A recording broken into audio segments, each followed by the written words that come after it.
So just a couple weeks ago, we received notice that one of our clients was coming under attack. A number of reviews had been published by someone claiming to be the sister of a patient, and in all of her reviews, she used over and over again the word butcher in reference to the doctor.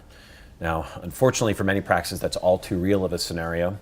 And the question we're going to talk about today is, what do you do in the face of, well, not just critical, but also positive online reviews? Do you respond or do you not respond? Think about this exact scenario. Someone's attacking you online. What's your first reaction? For most practices, it's going to fall into one of three categories. It's going to be a reaction where you want to fight, where you want to defend yourself. And in fact, in this particular case, that was the doctor's first impulse, was to strike back and try to set the record straight. I think all too many practices, their default reaction is to hide, either because they're unaware that the review has even appeared, or they simply don't know what to do and aren't comfortable responding to that particular kind of review.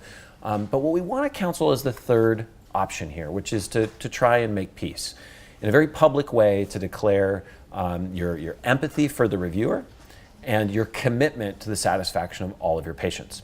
So one thing I think it's important for us all to understand is, if your impulse is in that second category, if your impulse is to ignore those negative reviews, no response from the practice is a kind of response.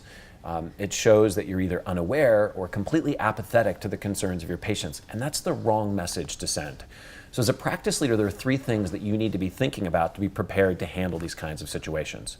The first of those is monitoring. Obviously, we needed to be aware that this was happening to be able to formulate any kind of response at all.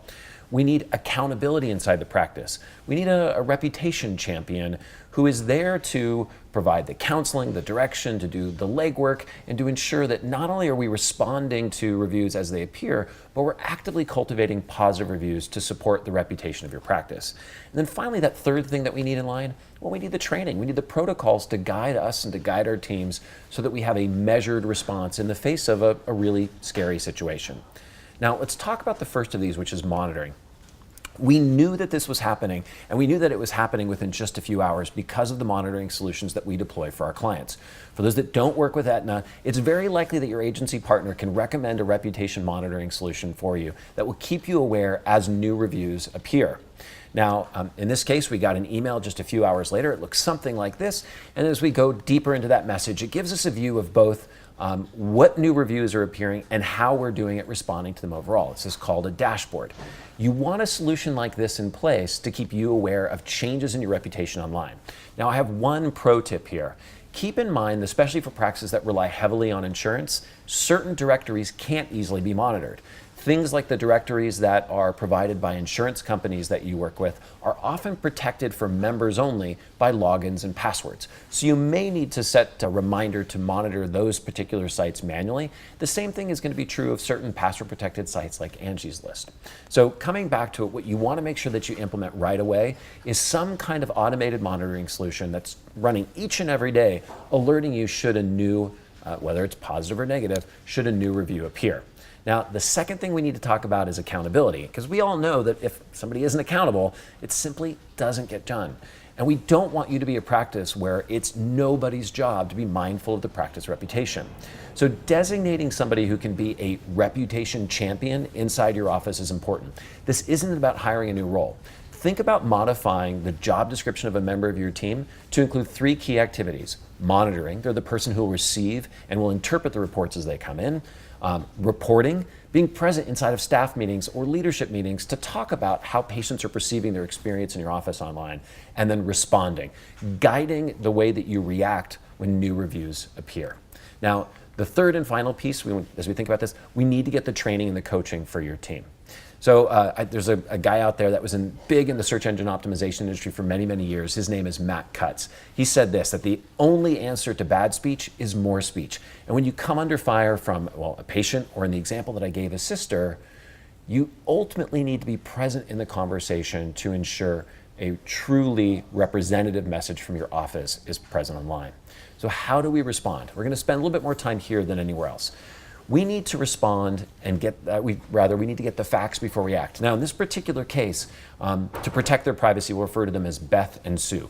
Beth was the patient, Sue was her sister. Well, what we learned within a few days is that Beth was just a few days out from her surgery, wasn't feeling like maybe she had made the right decision, had some concerns, and was going through her normal process of recovery, and got on the phone with her sister, who lived several states away, and had complained. Her sister got defensive and, in a moment of anger, lashed out in these public forums.